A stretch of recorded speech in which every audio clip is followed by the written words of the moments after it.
tout d'un coup une déprogrammation, une rémanence de la censure qu'on croyait révolue parce qu'elle appartient à des mouvements, à des temps totalitaires. Il suffit au fond d'une seule parole pour que la personne soit effacée de la scène médiatique. Si par exemple vous déprogrammez les films d'un acteur, eh bien c'est comme si vous prononcez déjà une mort civile de cette personne. Le slogan en fait de ce mouvement, c'est « Victime, on vous croit ». C'est très très difficile de faire cohabiter ce slogan « Victime, on vous croit », c'est-à-dire cette allégeance directe à la parole de la victime, avec le principe cardinal, fondamental de l'état de droit, qui est la présomption d'innocence. Quelle Judith Godrèche il faut croire en fait? Est-ce qu'il faut croire celle de 2010 qui décrivait Benoît Jacot comme son Pygmalion?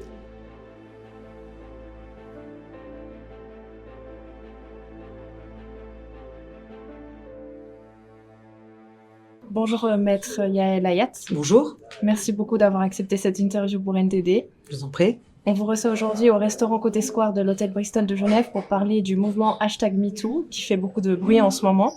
On va vous proposer de répondre à une question qui est plus que d'actualité. Comment concilier la parole des victimes avec la présomption d'innocence? Juste quelques mots sur vous. Tout d'abord, vous vous distinguez par votre engagement dans diverses causes, notamment en tant que membre du comité du projet Innocence Suisse, une initiative qui vient en aide aux condamnés à tort afin d'obtenir une révision de leur jugement. De plus, vous êtes impliqué dans le comité cantonal de la Ligue internationale contre le racisme et l'antisémitisme et vous luttez également contre l'internement à vie que vous jugez inhumain. Pour discuter du sujet qui nous préoccupe aujourd'hui, je vous propose de parler un peu de l'actualité avec Gérard Depardieu qui a fait beaucoup de bruit ces derniers temps. Il est mis en examen depuis 2020 pour soupçon de viol et d'agression sexuelle sur la comédienne Charlotte Arnoux. Peu de temps après que celle-ci a parlé de ce qu'elle a vécu, les critiques à l'encontre du célèbre comédien ont plu dans les médias. Selon vous, Maître Hayat, Gérard Depardieu a été victime d'un véritable lynchage public, c'est les mots que vous utilisez. Vous affirmez que le principe du célèbre #MeToo, qui consiste à croire sans discuter la parole des victimes, est un principe qui ne peut pas coexister avec les principes cardinaux de l'état de droit et que celui-ci interfère avec des décisions judiciaires qui sont pourtant cruciales. Est-ce que vous pourriez développer un peu votre position tout d'abord? Effectivement, depuis 2007, c'est-à-dire depuis que le mouvement MeToo a éclos, on assiste en réalité dans ce mouvement à une succession de mises à mort. En fait, les têtes tombent les unes après les autres, une espèce d'exécution publique des personnes sans procès. Donc, en fait, dans ce mouvement-là, il suffit d'alléguer, il suffit de revendiquer un statut de victime pour que on vous croie, pour qu'on fasse allégeance à cette parole. Donc, on se rend compte que c'est un mouvement qui tourne le dos à l'institution judiciaire, c'est-à-dire qui pousse à condamner sans juger. Et donc c'est un mouvement qui enjambe les principes, qui contourne les principes, qui défie l'institution judiciaire et qui effectivement met à mal, piétine les principes de base, les principes fondamentaux dans un état de droit, qui sont la présomption d'innocence. Donc effectivement, c'est très difficile que ce mouvement cohabite avec l'institution judiciaire, puisque dans ce mouvement-là, le mouvement MeToo, qui a été repris en France en 2017 par Balance ton port, bien, dans ce mouvement-là, le principe même, le slogan en fait de ce mouvement, c'est « Victime, on vous croit ». C'est ce mouvement qui le revendique. Et donc, c'est très très difficile de faire cohabiter ce slogan « Victime, on vous croit », c'est-à-dire cette allégeance directe à la parole de la victime, avec le principe cardinal, fondamental de l'état de droit, qui est la présomption d'innocence. Parce que si on est présumé innocent tant que une institution judiciaire n'est pas parvenue à prouver le contraire par un jugement définitif et exécutoire, eh bien vous vous rendez compte que c'est des mouvements qui sont totalement antagoniques. On ne peut pas les réconcilier. Et oui, effectivement, à ce stade déjà, eh bien on se rend compte que il y a une espèce de défiance à l'institution judiciaire qui met en péril les personnes qui sont l'institution en tant que telle, et surtout qui fracasse les personnes visées d'une façon qui est totalement saisissante. En tout cas, c'est sûr que Gérard Depardieu a été condamné par le tribunal médiatique de façon un peu précipitée. Lui déclare que la jeune femme est venue chez lui, je le cite, le pas léger, montant de son plein gré dans sa chambre. Et elle, la comédienne de son côté, affirme avoir été violée.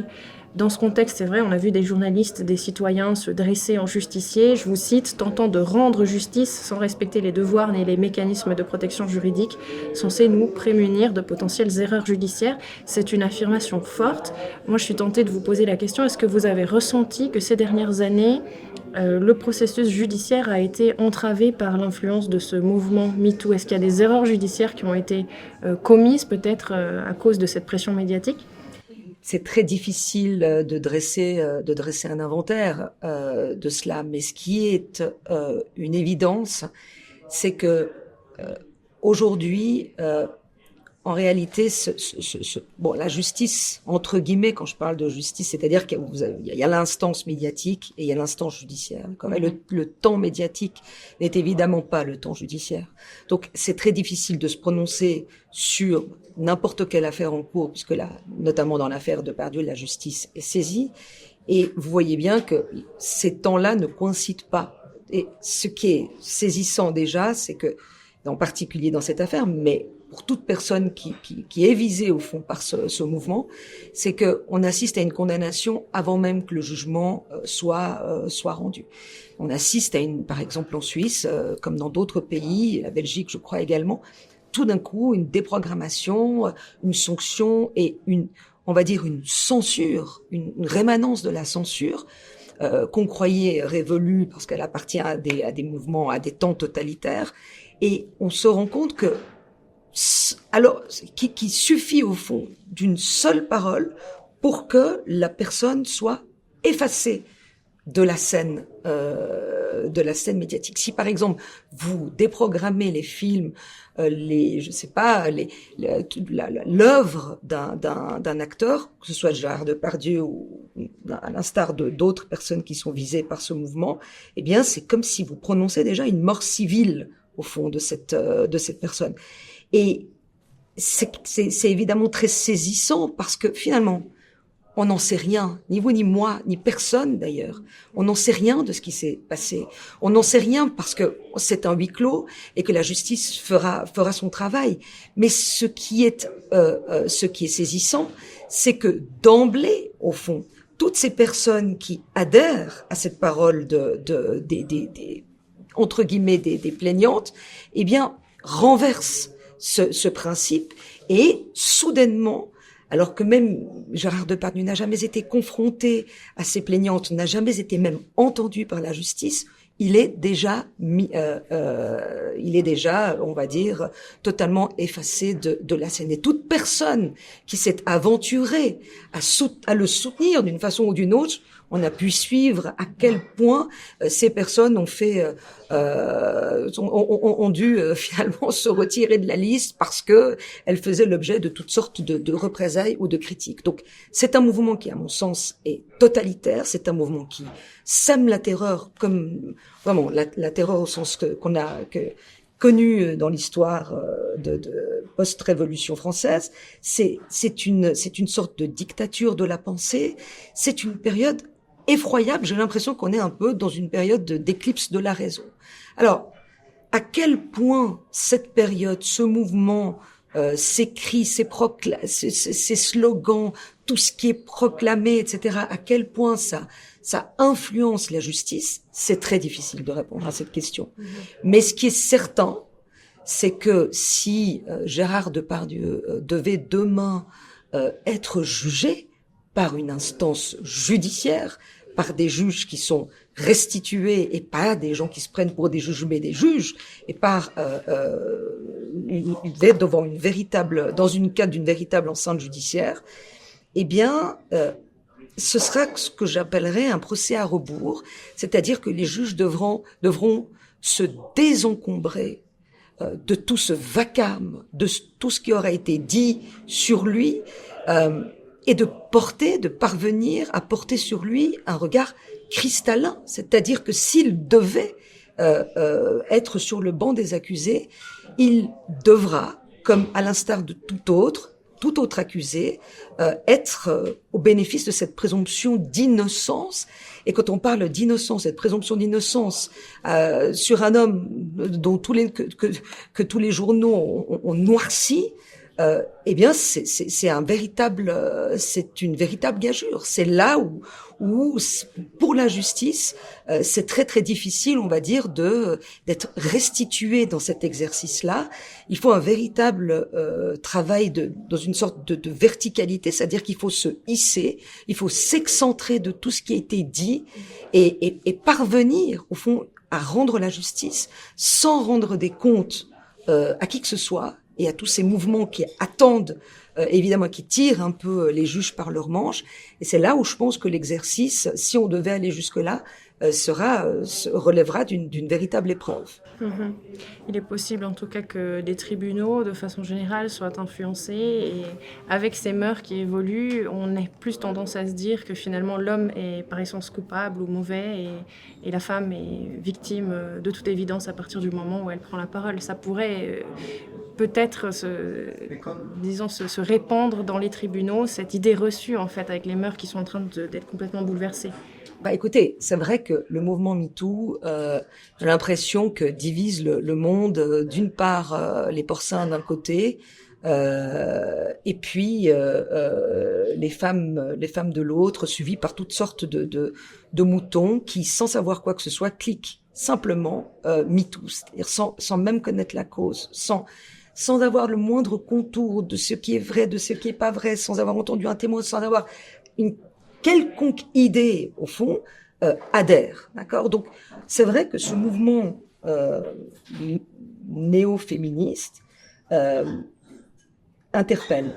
Vraiment, il interpelle sur ce détournement, en réalité, déjà ce détournement de l'institution judiciaire, mais aussi sur ces vecteurs, parce qu'on se rend compte, au fond,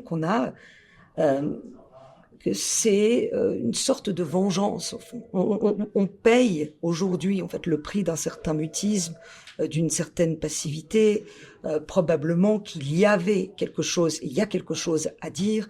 Je pense que, on va dire, dans ses ambitions, on pourrait y voir une certaine noblesse, parce que c'est sûr que la justice est imparfaite, parce que probablement que nombre de plaintes n'ont pas été suffisamment entendues, parce que la parole des femmes a peut-être été trop hâtivement éconduite. C'est possible. Tout cela est possible. Mais les moyens, en fait, et les ambitions qui sont très claires, on l'entend, des personnes il faut que les têtes tombent, c'est-à-dire que c'est un mouvement. Vous l'avez entendu dans. Bien sûr, Geneviève Fraisse le dit, il faut que les têtes tombent. Celle qui a fondé le mouvement MeToo, Sandra Muller, qui d'ailleurs a été condamnée en première instance pour diffamation, hein, parce que vous vous souvenez que celle qui a fondé le mouvement MeToo en France a été victime d'un propos grivois et a eu cette phrase qui est une phrase assez quand même extrême: il faut que les tortionnaires soient réduits en cendres. Calme. Enfin, on se rend bien compte tout petit peu de la démesure du propos. Donc vous voyez bien que d'emblée dans ces prémices, il y a une espèce de pression que c'est ce mouvement féministe, qui pour moi en plus n'a rien à voir avec le féminisme, parce que je ne pense pas un seul instant que l'on conquiert, on va dire, une dignité en balançant des porcins. Je ne vois pas, très franchement, je ne pense pas. Et on voit bien que d'emblée dans ces prémices, il y a une volonté de mise à mort, en fait. Et cette volonté-là, cette finalité-là, il y a nombre de femmes qui ne se retrouvent pas là-dedans. Et toutes les femmes qui ont tenté de prendre la parole, dès le début, on voit qu'il y a eu des actrices comme Catherine Deneuve, etc., qui dès le début ont dit, dans le procédé, ne se retrouvaient pas du tout, ont été véritablement toutes mises à l'écart et en tous les cas ont été très malmenées dans leur réaction. D'autres ont également pris la parole, des philosophes comme Elisabeth Badinter, qui a écrit un livre sur Fausse route, qui montre à quel point ce mouvement est en déroute. Pourquoi il est en déroute? Parce que ça n'est pas un féminisme universel, ça n'est pas un féminisme qui lie les hommes et les femmes. C'est un féminisme qui relève plus de la misandrie, au fond, qui veut nous pousser à être dans cette espèce de dos à dos. Vous voyez ce que je veux dire? Et le féminisme qui a été à l'origine de toutes les conquêtes, le féminisme des années 70, le féminisme de Beauvoir, le féminisme de Gisèle Halimi, etc., était un féminisme qui est à l'origine de notre véritable émancipation, mais qui n'a jamais été hors la loi, qui n'a jamais été piétiner les principes universels, qui au contraire a été dans cette espèce d'universalité qui a poussé non pas à mettre les femmes et les hommes dans cette espèce de combat, mais plutôt à renouer cela. Et donc, ce néo-féminisme-là, écoutez, il y a un moment donné, il faudra tirer un bilan, parce que le bilan est désastreux. Est-ce qu'on va encore assister à toutes ces suites de mises à mort? Est-ce qu'on va assister à tous ces, entre guillemets, on a l'impression qu'on est véritablement dans ces pendaisons publiques où tout d'un coup, on est face simplement de la scène des personnes sans même qu'elles aient pu être entendues. Est-ce qu'on va assister à cela longtemps sans qu'il y ait un éveil et une prise de conscience sur cette dérive? Vous avez tout de même mentionné le fait qu'il y avait des femmes qui, par le passé et encore aujourd'hui, n'ont pas été suffisamment entendues. S'il y a une chose qui est certaine, en tout cas, c'est que dans tous les cas de viol présumé, la justice se retrouve avec la parole d'une victime d'un côté et puis la réponse d'un prétendu agresseur de l'autre. Le problème que de nombreux militants soulèvent, pas forcément se réclamant du mouvement MeToo, mais des militants de façon générale, soulève le fait que trop d'accusations sont classées sans suite. C'est le cas notamment de Maître de Philippis Abad. Je ne sais pas si vous en avez entendu parler. Elle a écrit un ouvrage sur ça, sur les victimes qui ont reçu une réponse négative de la justice. Donc des plaintes classées sans suite, faute de preuves. Il semble, selon elle en tout cas, que cette présomption d'innocence que vous défendez en tout cas avec ferveur fait aussi beaucoup de mal, peut-être autant que le mouvement MeToo selon elle. Qu'est-ce que vous en pensez ? Bon, les dégâts sont pas les mêmes. Moi, je pense que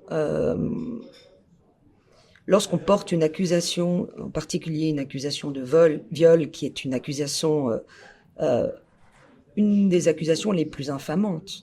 Je veux dire, pour une personne, être couverte du manteau de violeur, c'est quelque chose que l'on porte avec une honte, avec véritablement. Ça relève de l'infamie, d'accord. Donc, comme à l'instar de toute accusation, heureusement, c'est encore un principe de notre état de droit, l'accusation doit faire cet effort d'apporter la preuve. Et c'est une exigence. S'il suffisait d'alléguer pour que cela relève de la preuve, on serait dans quelque chose vous vous rendez bien compte dans quelle dérive on serait. Donc, évidemment qu'il y a nombre d'avocates, quand elles ont vu un tout petit peu les dérives de ce mouvement, qui se sont émues. Je vous rappelle les 144, je crois, ou 114 sopranos qui ont écrit, qui se sont manifestés, qui ont écrit cet article dans Le Monde. C'était maître Delphine Meillet qui avait lancé cela. Et pour dire, une allégation n'est jamais une preuve.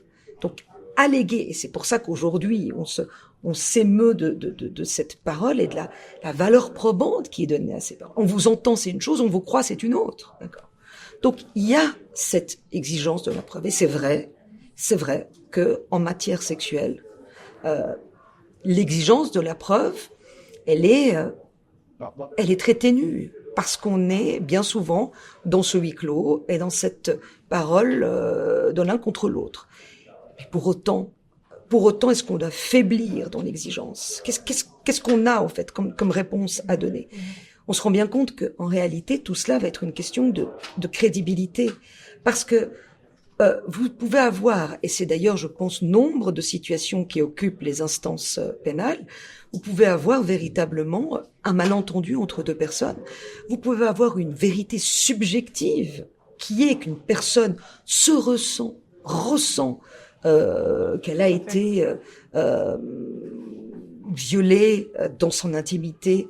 Et pour autant, vous avez de l'autre côté une personne qui aussi, dans sa vérité subjective, ne perçoit pas cela, ne perçoit pas ce refus. Vous savez, il y a les paroles, et c'est tout un langage qui est sibyllin, qui est le langage du corps. C'est véritablement, c'est une aventure, c'est de l'ordre de quelque chose où on est souvent dans les non-dits, où les choses ne s'expriment pas. Donc, on est souvent dans ce malentendu-là. Donc, il faut aussi qu'on puisse concéder que de l'autre côté, les choses ne sont pas perçues de cette façon-là, qu'il peut y avoir un énorme malentendu, qu'il peut y avoir un énorme décalage entre le ressenti d'un côté et puis la personne de l'autre. Et on peut avoir des situations, et je pense que c'est la plupart des situations aujourd'hui, avec deux personnes qui sont dans une totale bonne foi, mais qui simplement, à ce moment-là, n'ont pas su exprimer. Est-ce que pour autant la justice doit régler cette façon ce malentendu-là par la condamnation à un viol? Je ne pense pas. Je ne pense pas. Donc la question est forcément ce que l'on attend de la justice. Un acquittement dans ce contexte, pour moi, ne consacrerait en aucunement une erreur judiciaire.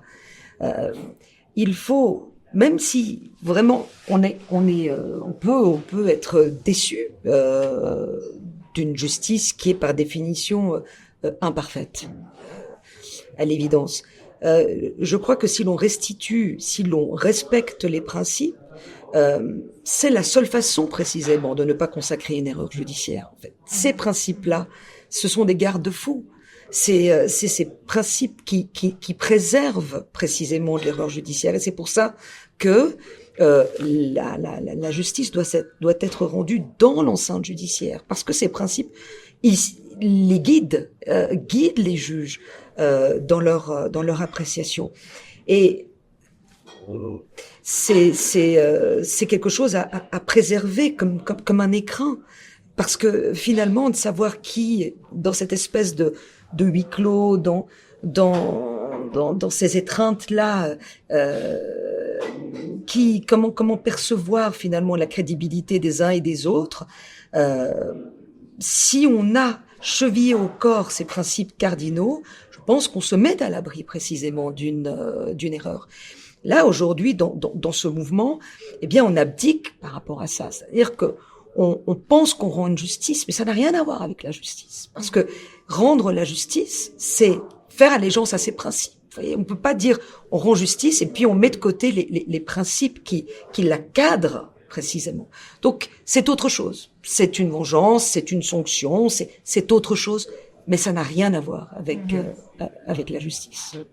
Ces garde-fous que vous mentionnez, ces principes de droit, d'état de droit, face à tout ça, une femme qui a véritablement été violée, comment est-ce qu'elle peut obtenir justice s'il y a justement ces garde-fous, donc la présomption d'innocence, qui viennent faire barrage et qui l'empêchent d'obtenir en fait un verdict, et que sa plainte est classée sans suite alors qu'elle a réellement été violée et qu'elle n'a aucune preuve pour le démontrer?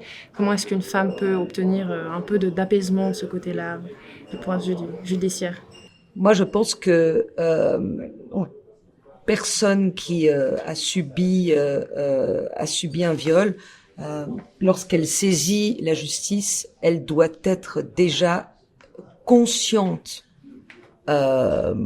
que son histoire, son récit va être examiné avec ce prisme-là et à l'aune de ses principes. C'est-à-dire que et c'est pas pour autant que c'est quelque chose qui doit la dissuader, c'est simplement aller jusqu'au bout d'un processus et se dire voilà, moi je porte ma voix, je la porte. Si elle n'est pas entendue parce que elle se heurte à la voix de l'autre, parce qu'elle se heurte à d'autres éléments, parce que des juges ne font pas écho, parce que tout simplement il y a un doute et que ce doute est possible, Eh bien, si d'emblée on sait cela, qu'on a le respect de cela, je pense que c'est quelque chose qui fera que ce verdict pourra peut-être être davantage compris. Il faut dire aussi qu'il n'y a pas que la voie judiciaire pour être entendue. Il y a peut-être aussi la médiation qui peut être aussi une voie à entreprendre. Nombre de personnes sont déçues parce qu'on leur dit des choses ou parce qu'on ne leur dit pas suffisamment de choses. Et puis, tout d'un coup, sentent elles sont, et souvent c'est une expérience d'ailleurs qui est très très difficile, qui est très éprouvante. Mais si on est conscient des mécanismes, et si on est conscient des mécanismes et des limites, au fond, aussi de la justice, et je crois qu'on accepte davantage, au fond, le verdict. Et qu'un juge, finalement, c'est vraiment la phrase de Voltaire, quoi. Un juge, pour moi, je préfère qu'il prenne le risque de laisser 15 coupables dehors que de mettre un innocent dedans. Si toutes les personnes sont capables de comprendre cela, alors je pense on sera moins dans cette frustration ou voire même cette colère. Est-ce que le risque, c'est pas qu'après, les personnes qui ont l'habitude de commettre des infractions sexuelles répètent leurs sévices, si justement elles savent qu'il y a cette impunité qui règne? Écoutez, c'est vous qui parlez d'impunité. Je peux vous dire que je crois ni en France ni en Suisse on est dans le registre de l'impunité. Si vous fréquentez les espaces carcéraux, vous vous rendrez compte que nombre de personnes sont condamnées pour infractions sexuelles. Je ne crois pas du tout que ce soit un registre sur lequel on est dans cette espèce de mansuétude. Je crois que sont véritablement ça, ce sont des fausses vérités. Ce serait intéressant d'ailleurs de savoir et d'avoir une idée plus précise. Moi, je ne tiens pas les inventaires des espaces carcéraux, mais je ne crois pas du tout qu'on soit sur le registre de l'impunité, pas du tout. Mais il y a aujourd'hui, on se rend compte quand même que ce mouvement MeToo crée des vocations, c'est-à-dire que invite finalement à revisiter, passer au rétroscope sa vie affective, intime, charnelle, etc. Et on se rend compte, puis on le voit encore aujourd'hui, qu'il y a nombre de personnes qui tout d'un coup revisitent leur consentement, qui revisitent leur aventure amoureuse et qui tout d'un coup, au fond, prennent des distances. Alors, c'est une chose de regretter, et on peut avoir des regrets par rapport à des relations charnelles, intimes, etc.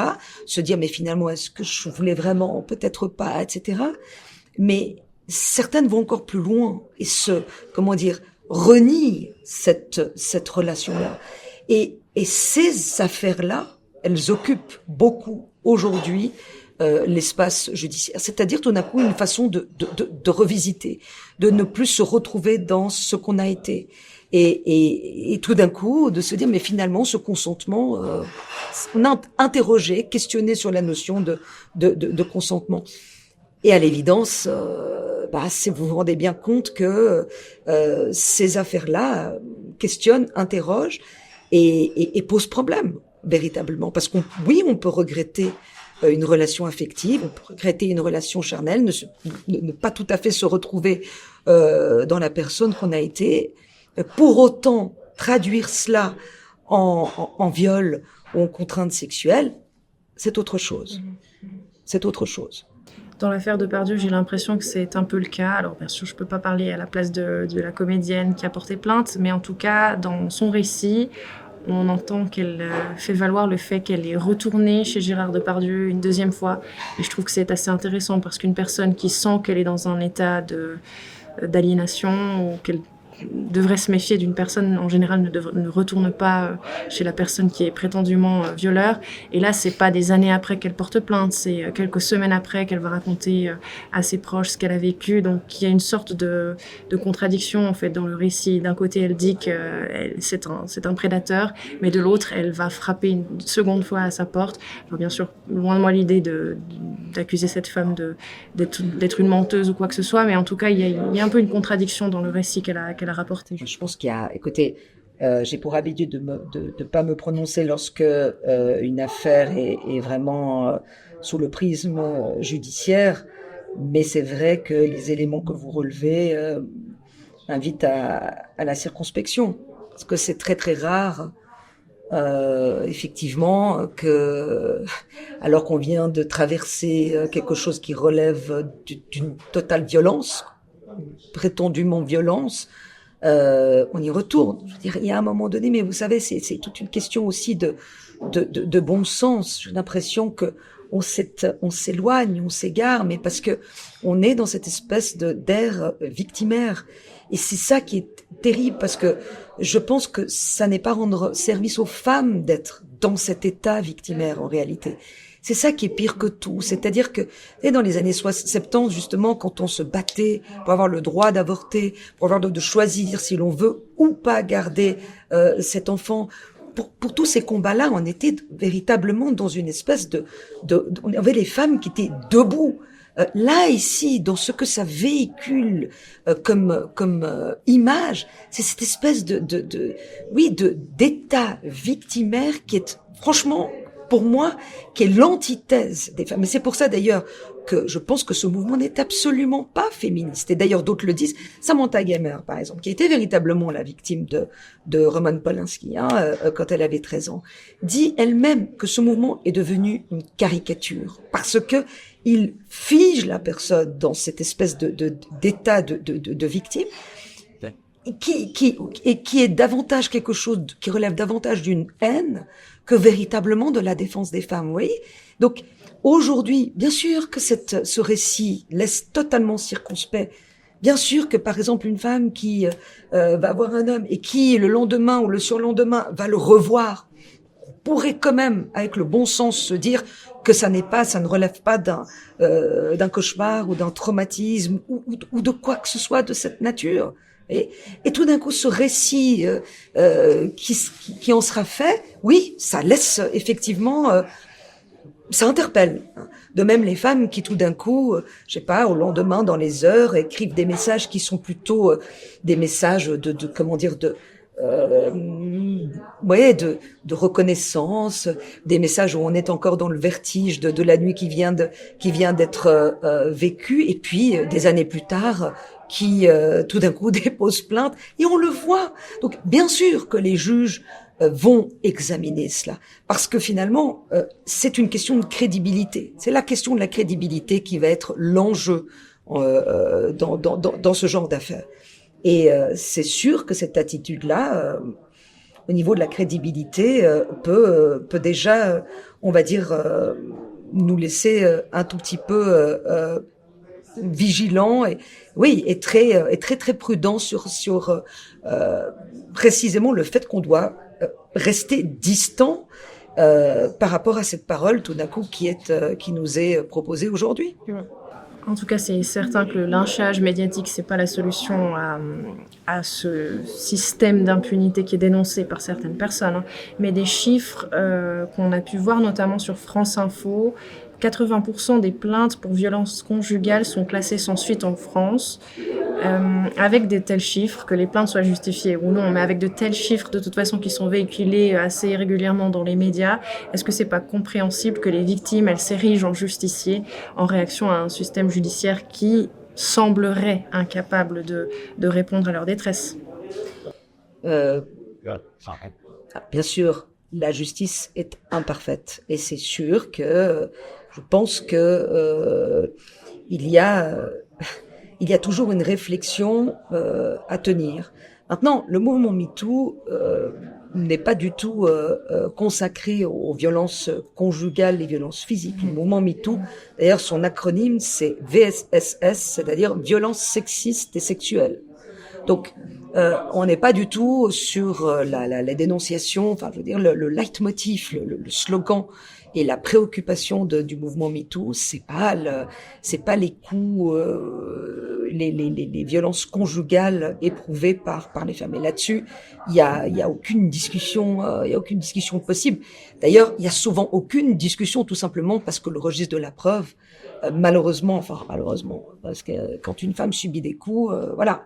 Maintenant, la difficulté ici, ce sera de parvenir à dénoncer, de parvenir à on va dire, à se soulever, de parvenir à se défaire du joug marital, et ça, c'est autre chose. Et ça, bien sûr que ces femmes doivent être soutenues, accompagnées, entendues. Là-dessus, il y a même pas de discussion. On n'a pas à toucher à un cheveu d'une femme. Ça, c'est clair. Sur le registre des violences sexistes et sexuelles, c'est autre chose, ce que revendique le mouvement MeToo. D'abord, il met sur le même degré justement les violences sexistes et sexuelles. Ça veut dire que aujourd'hui, dans ce mouvement, un propos grivois, graveleux, est exactement sur le même pied, dénoncé de la même manière, une espèce de continuum. Il le revendique d'ailleurs. C'est vécu comme un viol. Vous avez même aujourd'hui un viol par le regard, un viol par les mots. C'est-à-dire que la notion de viol a perdu, je veux dire, est complètement, on badine presque avec cette notion. Tout est de l'ordre de la même gravité. On est vraiment, véritablement dans toute autre chose ici. On se rend bien compte qu'on peut pas même mettre, et puis d'ailleurs c'est une injure aux femmes qui ont véritablement été violées, que de mettre sur le même pied d'égalité, de jauger de la même manière un propos et un acte. Ça n'a aucun sens. Et on voit qu'on est dans ce mouvement dans une totale démesure. Je pense qu'on est vraiment dans l'éclipse de la raison. On est dans une démesure. Il y a eu le siècle des Lumières, il y a le siècle des ténèbres. On est enténébré. Ouais, c'est l'idée de la masculinité toxique. Un homme, par définition, serait de toute façon sexiste. Et puis c'est l'idée c'est l'idée des discours sur le patriarcat. C'est l'idée cette espèce de il y a tout un langage, une sorte d'évangile MeToo que l'on nous sort à tout crin, et puis surtout il y a l'idée tout le temps d'emprise qui est un peu ce que l'on sert dans chaque affaire, c'est-à-dire ce qui était au XVIIe siècle chez Racine, ce qui relevait de l'amour, parce qu'il y a un peu de ça quand même, c'est-à-dire Vénus tout entière à sa proie attachée. Ça pourrait aujourd'hui, en tous les cas, s'appelle l'emprise. C'est de cela dont il s'agit. C'est-à-dire que cette notion fait irruption dans toutes les enceintes judiciaires. Pour le coup, on est vraiment dans tout ce jargon, dissociation, sidération, emprise. Si on n'a pas coché tous ces termes dans un procès aujourd'hui sur l'intégrité sexuelle, c'est qu'on n'a pas véritablement fait ses devoirs et rempli son catéchisme. C'est effroyable. C'est-à-dire que la notion d'emprise aujourd'hui prend toute ça, a pris vraiment toute ça, est détournée. C'est-à-dire que en réalité, l'emprise, pour moi, emprise et prise, c'est d'ailleurs très très proche. C'est ce que l'on sert pour expliquer ce qu'on n'a pas pu dire, ce qu'on n'a pas pu faire, celle qu'on a été et qu'on n'est plus, celle qu'on a été et qu'on ne reconnaît pas, alors qu'en réalité, il faudrait peut-être se demander si, oui, effectivement, quand on est dans un certain état, dans un certain émoi, peut-être dans un état amoureux, il y a une forme d'aliénation, il y a une forme d'emprise. Freud disait que l'amour, je crois, est un état qui relève presque de l'hypnose, et il faut restituer cela. Il faut peut-être simplement restituer cela. Et se dire que il y a une polarité à deux, ça se joue à deux, ça se conjugue à deux, il y a ce que l'autre est, il y a ce que je suis, et je trouve que réduire ça, si vous voulez, comme on le fait aujourd'hui, tout d'un coup cette espèce de mot que l'on sort comme pour excuser une totale inertie, voire même une totale allégeance, aliénation, c'est aussi de l'ordre de la dérive, et je pense que là aussi il faut un peu se relever de ce jargon-là et se reconnaître davantage sans être dans ce déni de ce que l'on a été. C'est intéressant. En tout cas, une chose qui est sûre, c'est que je pense que ce genre d'affaires était plus facile à traiter. Enfin, ce genre de questions était moins compliqué, disons, à l'époque où les relations sexuelles avaient lieu uniquement après le mariage. C'était peut-être un peu plus facile ce genre de débat, en tout cas, ne se serait jamais retrouvé sur la table. Je vous propose qu'on revienne sur un cas qui est un peu plus délicat, celui de Judith Godrèche. Là, ça ouvre un autre pan du débat parce que la comédienne était mineure quand elle a vécu ce qu'elle appelle aujourd'hui un viol. Elle a porté plainte contre les réalisateurs Benoît Jacquot et Jacques Doyon pour viol sur mineur. Son discours « Je parle, mais je ne vous entends pas » semble faire écho à un cri du cœur d'enfants aujourd'hui qui ne sont pas forcément entendus. On sait qu'il y a 6000 plaintes pour viol sur mineurs qui sont déposées chaque année en France et seulement 500 débouchent sur une condamnation. Est-ce que c'est pas une bonne chose que les médias parlent de ça? Est-ce que ça met pas en lumière un phénomène lié justement à la pédophilie ou des abus sexuels qui ont lieu dans des familles et qui sont pas forcément toujours entendus par la justice? Je pense qu'on est dans la totale confusion. Parce que vous évoquez le cas de Judith Godrèche et puis vous le rattachez à l'enfance, puis à l'inceste. Alors que la situation de Judith Godrèche n'a pour moi aucun rapport avec la notion d'inceste et surtout la notion d'enfant. Je crois que d'abord, en premier lieu, il faut faire la distinction entre un enfant et un adolescent. Le code pénal fait cette distinction, puisque Judith Godrèche, à ma meilleure connaissance, avait 15 ans. Et 15 ans, ça n'est pas un enfant. 15 ans, c'est une adolescente. Et 15 ans, c'est la majorité sexuelle. Dans d'autres pays, c'est même 14 ans. En Suisse, c'est 16 ans. Mais ça pose d'abord la situation. C'est-à-dire qu'on n'est pas du tout sur le registre de l'enfance. On est sur le registre de l'adolescence, où le législateur a estimé qu'on avait sa majorité sexuelle à 15 ans. Ça veut dire qu'on était apte à avoir un consentement en lien avec sa sexualité. Bon. Donc, à partir de là, déjà, ça pose le cadre.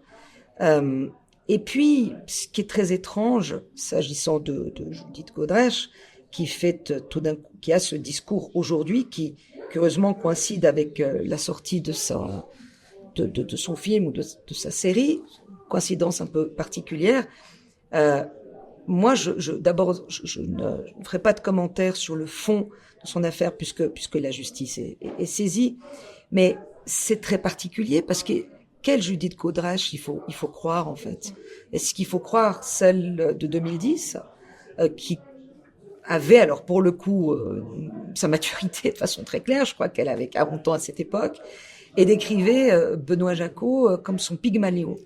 Et c'est quand même assez étrange, 14 ans plus tard, c'est-à-dire qu'une fois que MeToo est passé par là, qu'il est à son rythme de croisière, on va dire, c'est très étrange que 14 ans plus tard, si vous voulez, de Pygmalion, il soit passé à gourou ou à, je sais pas de quel trait elle l'affûte, mais on est dans une toute autre histoire. C'est-à-dire qu'on a deux histoires qui n'ont rien à voir. C'est-à-dire qu'elle est véritablement interrogée là-dessus.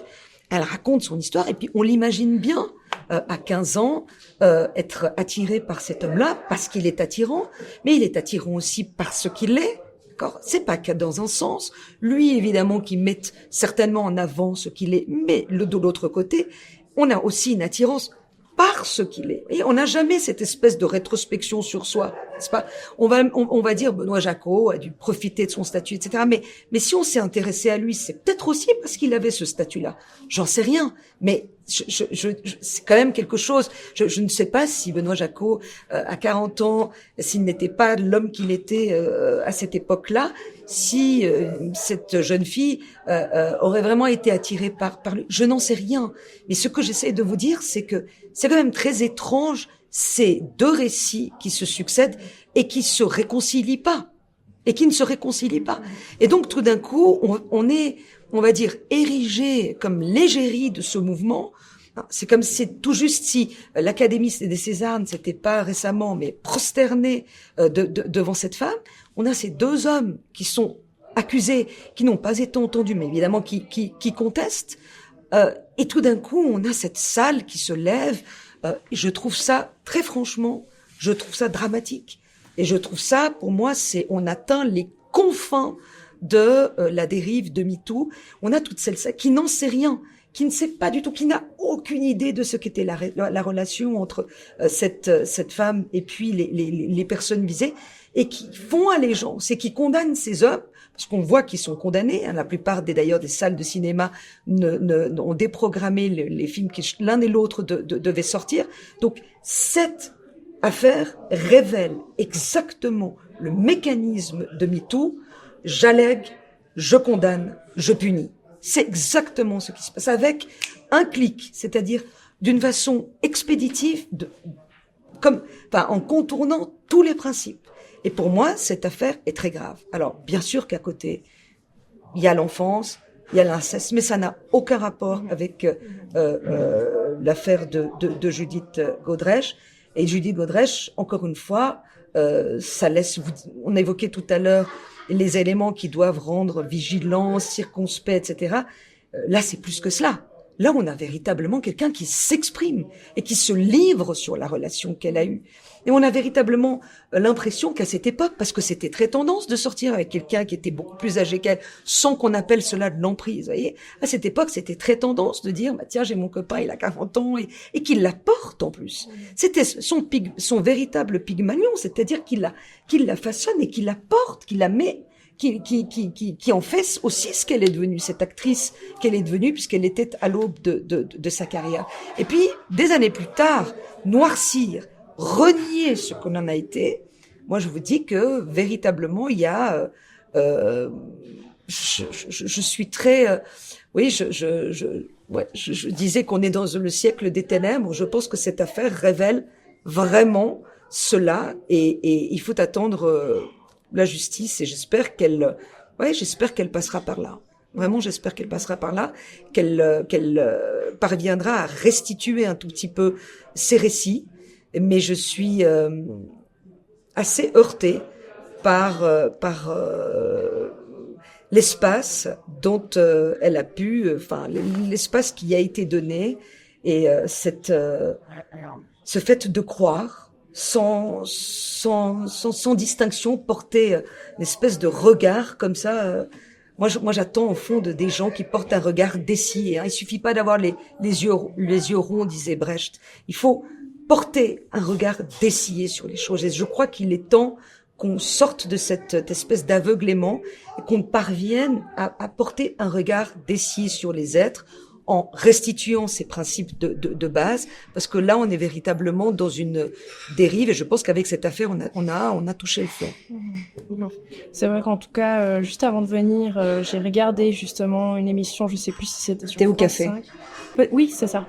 Et justement, Judith Godrèche, on voit l'extrait de 2010 que vous mentionnez, où elle parle d'un Pygmalion, et puis on la voit toute amoureuse, une belle jeune femme qui est éprise justement de cet homme encore à cette époque-là, je pense. Et puis effectivement, 10 ans après, un retournement de veste. Alors elle parle d'aliénation et puis de subconscient qui refait surface avec les années. Mais est-ce que ce subconscient finalement n'est pas le produit d'une vague MeToo de dénonciation qui a renforcé en fait c'est vrai qu'à 14 ans, on est encore entre l'enfance et l'adulte. On peut effectivement se poser la question, est-ce que la responsabilité du producteur, du réalisateur à ce moment-là n'était pas mais finalement, est-ce que c'est pas le reflet d'une génération de la libération sexuelle, et puis c'est quelque chose qui n'est pas en tout cas imputé aux hommes seuls, mais de manière générale à la société qui a fait que cette libération dans le cinéma a eu lieu à cette époque-là. Mais ce n'est pas uniquement le fait des hommes ou de ces hommes-là en particulier, mais c'est un peu le résultat d'une société. De nouveau, on est passé dans toute autre chose, et on est toujours dans cette espèce de victimaire, c'est-à-dire que nombre de femmes se sont battues pour dire à 15 ans, je suis apte. Je veux dire, je suis apte à moi, je trouve que il n'y a pas mieux que d'essayer de porter les femmes dans un discours qui soit un discours qui les valorise, au lieu de dire je ne suis pas apte, je n'étais pas capable, j'étais aliénée. Et ça, en quoi on est féministe quand on porte ce discours-là? Je pense que on a, au contraire, se dire que finalement on est capable. Alors, bien sûr qu'il y a une espèce de déséquilibre dans une relation entre 15 et 40 ans. Bien sûr que la différence d'âge va influencer la relation, mais pour autant, en termes de consentement, on n'est pas apte à consentir à ça. On sait qu'il y a c'est peut-être même ce déséquilibre qu'on recherche. On recherche peut-être même cette protection. On recherche cela. Ça dit quelque chose de nous lorsque l'on se dirige dans cette relation-là. Ça dit quelque chose de cette fille à 15 ans. Si elle était dans cette quête-là, ça donne des réponses probablement sur ce qu'elle recherchait. Venir 20, 30 ans plus tard, nous dire que tout cela ressemble à de l'aliénation, le joug, l'emprise. Moi, je trouve que c'est détourner une relation. C'est dévaloriser les femmes et les adolescentes. Alors je sais pas, il faut peut-être changer le texte législatif et puis peut-être se dire que on n'est pas capable d'avoir une relation sexuelle à 15 ans. Peut-être qu'il faut porter à plus tard. Peut-être qu'il faut presque passer une expertise psychiatrique avant de se dire si oui ou non on est apte ou pas à avoir une relation. Est-ce qu'on est capable de dire non ou pas? Enfin tout ça est tout cela est très dévalorisant. On nous donne 50 ans plus tard, on est vraiment tellement loin d'un discours constructif qui nous, je pense en tous les cas, qui insufflait, qui innervait le corps et l'esprit sur quelque chose de l'ordre du combat, que j'ai l'impression qu'aujourd'hui on est dans l'affaissement le plus total, et c'est probablement ça qui consterne le plus. Et c'est là où je pense que les femmes doivent à un moment s'éveiller, se distancer de cette mutation MeToo qui nous, franchement, qui nous avilit, j'ai envie de dire, et passer à quelque chose de beaucoup plus digne, parce qu'on attend un tout petit peu ce retour à la dignité. Merci beaucoup, Maître Hayat, d'avoir amené un peu de clarté dans ce débat. C'est vrai que en ce moment, il y a beaucoup d'informations, on est abreuvé et inondé par ces hashtags MeToo, la femme se remet en question, est-ce que moi aussi je n'aurais pas été victime? Effectivement, à cette époque-là, on est poussé à se demander si on n'est pas toutes victimes un peu d'un système patriarcal qui est contre nous depuis très longtemps. En tout cas, votre discours amène un peu de fraîcheur au débat, je vous en remercie. Et puis, c'était un plaisir, j'espère qu'on aura prochainement d'autres occasions de parler de ces thématiques. Merci en tout cas de votre accueil.